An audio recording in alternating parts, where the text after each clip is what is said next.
Државјанка на Британија е приведена на граничниот премин во Романија, бидејќи новиот дигитален систем за влез и излез во Европската Унија не го регистрирала нејзиниот влез во Шенген зоната, објавуваат британски медиуми. Ова е најновиот во низата проблеми со ЕСС за кој председателката на Европската комисија Урсула фон дер Лајен овој месец призна дека има нерешени технички проблеми и дека се уште е потребно многу работа. Според информациите од островото, британката, вработена во англиски медиум Политика, беше приведена на аеродромот Клуж во Романија на враќање кон Велика Британија. Граничните власти ја обвинија дека била во Шенген зоната подолго од дозволеното, бидејќи системот покажал дека незиното претходно излегување од зоната не е евидентирано. Проблемот се појавил бидејќи во системот била регистрирана посета на Амстердам во април, но таа посета не е извршила таа, туку незината сестра близначка.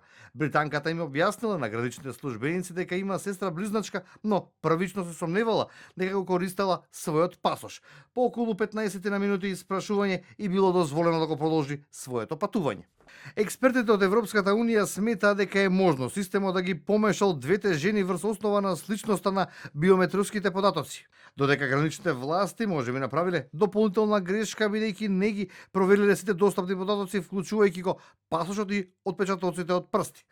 ЕС, кој требаше да ги замени печатите во пасошите со база на податоци за биометриски информации, почна да се спроведува на 10 април по години одложувања, а од тогаш патниците се соочуваат со долги чекања за скенирање на лице и одземање на отпечатоци од прсти. Според познавачите на оваа проблематика, патниците не треба да можат да се идентификуваат само врз основа на фотографија од нивното лице, туку и со користење на други податоци. Европската комисија објави дека не коментира поединечни случаи, но наведе дека земјите членки се одговорни за податоците внесени во системот и дека патниците имаат право да побараат корекција на лични податоци доколку сметаат дека се неправилно обработени.